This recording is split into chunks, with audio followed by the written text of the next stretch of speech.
O economista e especialista em contas públicas, Raul Veloso, está com a gente hoje para falar sobre as previsões para o orçamento de 2025. Bom dia, Raul, seja bem-vindo aqui ao Jornal da Manhã. O que o governo deve fazer para equilibrar melhor as contas aí no ano que vem, diante desse orçamento que ele apresentou na sexta-feira? Bom, basicamente ele tem que ter um diagnóstico correto na mão, porque sem esse diagnóstico fica complicado adotar as soluções que levem àquilo que o país precisa. O diagnóstico tem a ver com o gasto previdenciário, que cresceu muito eu estou falando aqui, desde 1987. Aí era um ano antes da atual Constituição. E esse gasto passou, só para dar uma ideia, de 19% do total para 52% do total em 2021. Estou comparando 1987 com 2021, um salto muito grande. E depois disso, se eu puder falar agora, nós tivemos novos aumentos expressivos nos 2 anos que se seguiram. Então, nós temos de entender por que voltou a crescer tanto e o que é que se deve fazer para resolver isso. O presidente já disse que não vai alterar a indexação do salário mínimo, de benefícios previdenciários, de aposentadorias. Excluindo essa possibilidade, quais as outras, portanto, professor? Pois é, aí nós temos de entender também, é uma coisa que precisa ficar claro, é que a taxa de crescimento é muito elevada dos itens que estão predominando dentro do gasto previdenciário, que é a área relacionada com o chamado benefício que tem a ver com o auxílio-doença. Nós temos de atacar diretamente onde o crescimento é mais alto. Se não fizermos isso, vai continuar crescendo muito e vai romper aquele objetivo do chamado arcabouço fiscal, que tem um limite de gasto real de 2,5% ao ano. E do jeito que a coisa está indo, se eu comparar 2023 com 2022, o gasto da Previdência da União foi de 8,3% da inflação, acima da inflação em comparação com os 2,5% do arcabouço. E o de 2024, comparado com 2023, foi de 4,7% acima da inflação. E lembro de novo, o limite do arcabouço é 2,5%.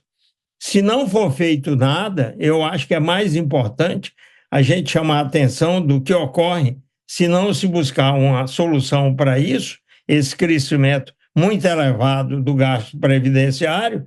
Nós vamos ter de apertar o gasto da despesa chamada discricionária, onde predominam os investimentos em infraestrutura, que hoje são apenas um sopro do que eram em 1987.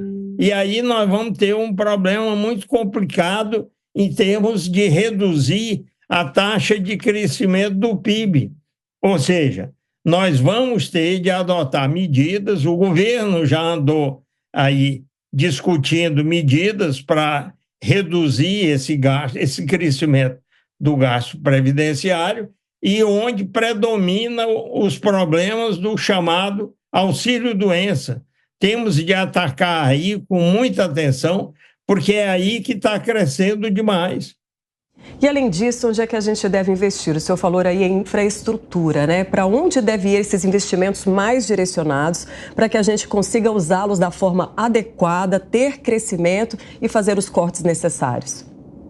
Pois é, eu chamei a atenção do item infraestrutura, porque se eu deixo o gasto corrente, especialmente o gasto previdenciário, continuar crescendo como vem crescendo, daqui a pouco o orçamento é só previdência. Isso não existe em lugar nenhum do mundo.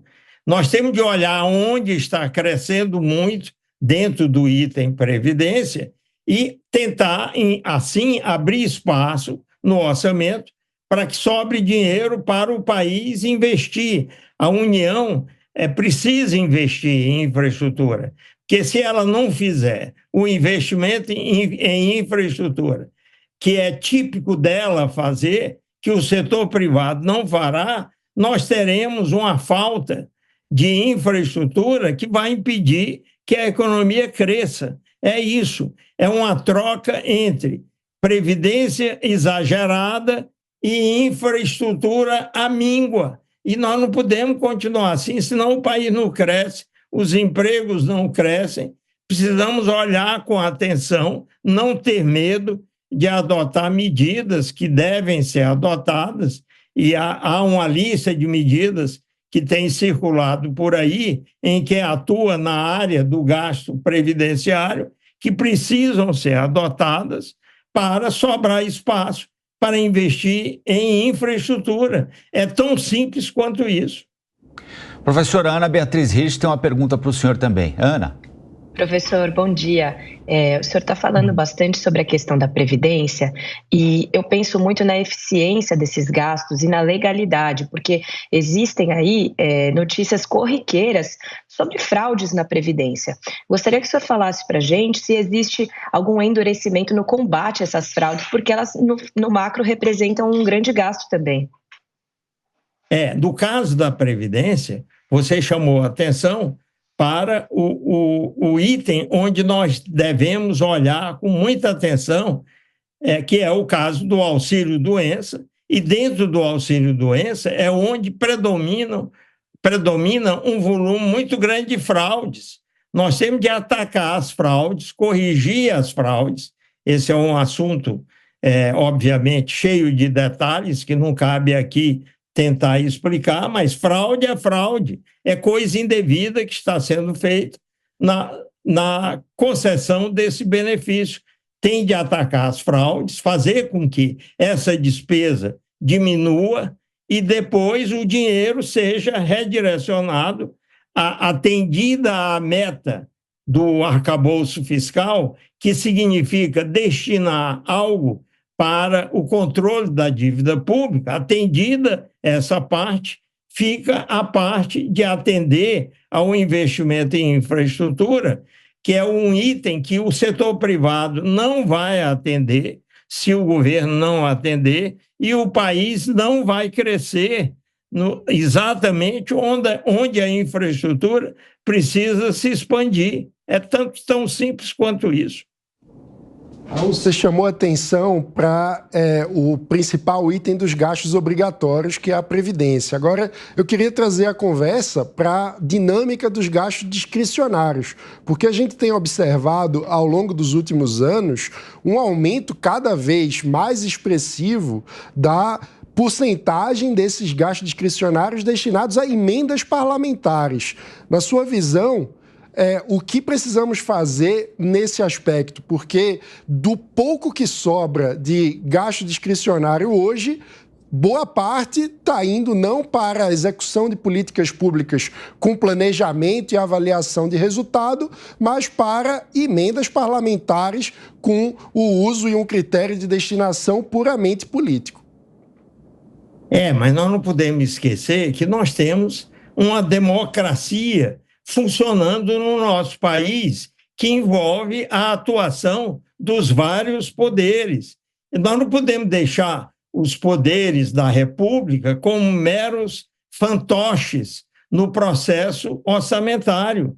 Tem de haver um lugar para eles atuarem. Agora, nada disso, fazê-los atuar e permitir que eles atuem, significa que o país vai escolher necessariamente gastos que não sejam prioritários. Tem de haver uma combinação e isso tem de ser feito na gestão política do país. Sempre foi assim, não há nada de novo nisso. Você imaginar que você tem uma democracia, partidos, um sistema político como o nosso, em que os parlamentares sejam meros fantoches, meras figuras decorativas atuando no Congresso, obviamente é algo que não faz o menor sentido. Eles têm que ter um lugar para participar.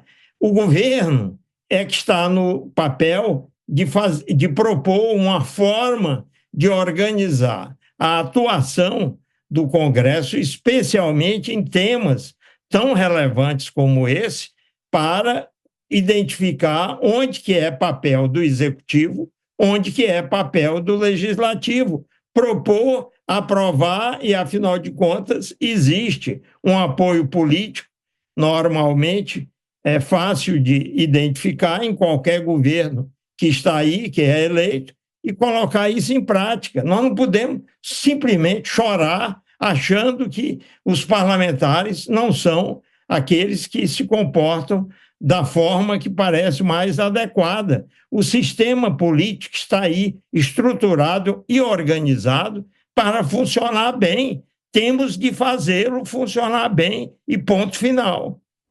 A gente conversou com o economista e especialista em contas públicas, Raul Veloso. Obrigada pela sua participação, pelos seus esclarecimentos aqui ao Jornal da Manhã. Ok, prazer é meu.